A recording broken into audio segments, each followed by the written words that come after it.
नमस्कार दोस्तों, welcome to विज्ञान वृक्ष। My self Ritika Gupta. और आज हम एक बहुत ही इंपॉर्टेंट सीरीज स्टार्ट करने जा रहे हैं एमएससी केमिस्ट्री स्टूडेंट्स के लिए, गवर्नमेंट जॉब अवेयरनेस सीरीज। क्योंकि बहुत से बच्चे एमएससी केमिस्ट्री तो कर लेते हैं, लेकिन उसके बाद उन्हें यही कंफ्यूजन रहता है कि गवर्नमेंट सेक्टर में कौन सी जॉब अपॉर्चुनिटी उनके लिए बेहतर रहेगी, किसका क्या पे स्केल रहता है, सैलरी से रिलेटेड इंफॉर्मेशन, क्या एलिजिबिलिटी क्राइटेरिया रहता है, क्या सिलेक्शन प्रोसीजर रहता है। तो इसी कंफ्यूजन को दूर करने के लिए हमने ये सीरीज स्टार्ट करी है। तो इसमें हम एक एक करके सारी गवर्नमेंट जॉब्स बारे में डिस्कस करेंगे जो कि केमिस्ट्री बेस्ड रहती हैं। तो इससे आपको पता चलेगा कि कैरियर एमएससी केमिस्ट्री में सिर्फ पीएचडी तक और आपका टीचिंग तक लिमिटेड नहीं है, बल्कि आप पीएसयूज में, लैबोरेटरीज में या किसी अच्छी आप फर्म में और इसके अलावा असिस्टेंट केमिस्ट की तरह बहुत से अच्छे चांसेस होते हैं जॉब अपॉर्चुनिटीज के लिए। तो इस सीरीज की पहली वीडियो रहने वाली है एनटीपीसी असिस्टेंट केमिस्ट ट्रेनी की पोस्ट। एनटीपीसी एक बहुत ही अच्छा महारत्न पीएसयू है। इसमें हम बात करेंगे इससे रिलेटेड सिलेक्शन प्रोसीजर क्या रहता है, एलिजिबिलिटी, पे स्केल और उससे रिलेटेड क्या क्या इंपॉर्टेंट इंफॉर्मेशन है, सारा कुछ हम डिटेल में इस वीडियो में चर्चा करने वाले हैं।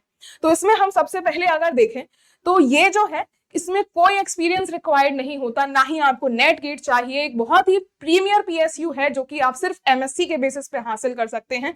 जो सिलेक्शन होता है वो आपका एक रिटन टेस्ट के बेसिस पे होता है। तो इसमें हम आगे अगर देखें तो एमएससी में क्या रिक्वायरमेंट होती है। एमएससी आपकी रेगुलर होनी चाहिए, कोई टेम्परेरी आपकी एमएससी होगी तो उससे बात नहीं बनेगी।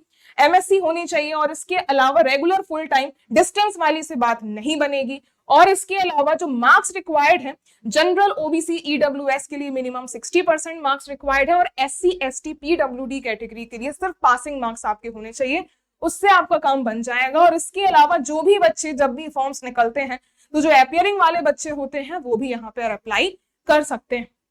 आगे देखिए, इसमें जो एज लिमिट रहती है जनरल कैटेगरी के लिए, जो मैक्सिमम एज लिमिट है वो 27 ईयर्स है, लेकिन गवर्नमेंट के नॉर्म्स के अकॉर्डिंग हर एक एज को रिलैक्सेशन दिया है। जैसे ओबीसी को 3 साल का, इसी तरीके से एससी एसटी को 5 साल का रिलैक्सेशन और पीडब्ल्यूडी कैटेगरी के लिए 10 साल का रिजर्वेशन रहता है, रिलैक्सेशन रहता है।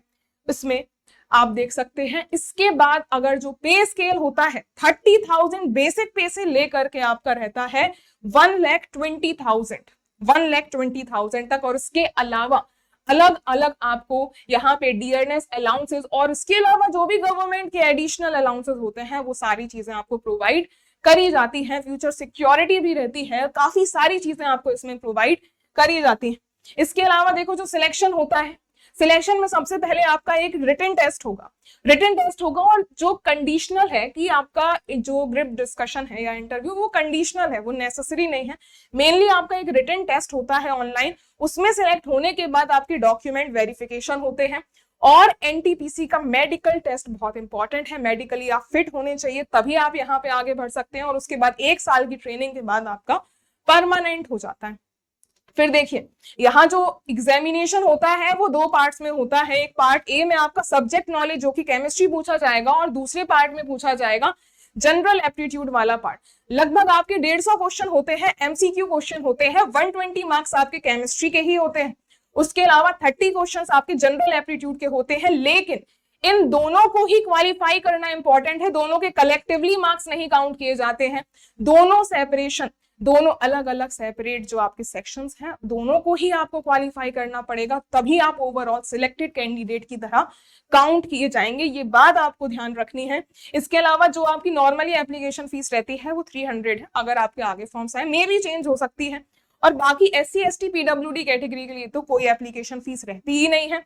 और इसमें मेनली क्या है कि 3 साल का सर्विस बॉन्ड जरूर रहता है। अगर आप सिलेक्ट होते हैं तो 3 साल का बॉन्ड है। अगर आप बॉन्ड तोड़ते हैं तो जनरल ईडब्ल्यूएस और ओबीसी कैटेगरी को 1 लाख रुपीस पे करने पड़ेंगे। और अगर एससी एसटी पीडब्ल्यूडी कैटेगरी है तो उन्हें 50,000 रुपीस एज अ कंपेंसेशन पे करने पड़ते हैं अगर आप 3 साल के पहले ये बॉन्ड तोड़कर जॉब छोड़ते हैं। उस केस की बात है। और 1 साल की ट्रेनिंग कंप्लीट हो जाने के बाद आप परमानेंट हो जाते हैं और जितनी भी ऑल ओवर इंडिया यहाँ पे लोकेशन है उसके बाद आप किसी भी लोकेशन में अपने अकॉर्डिंग ट्रांसफर ले सकते हैं। और मेडिकली आप फिट होने चाहिए, ये बहुत ज्यादा इंपॉर्टेंट है।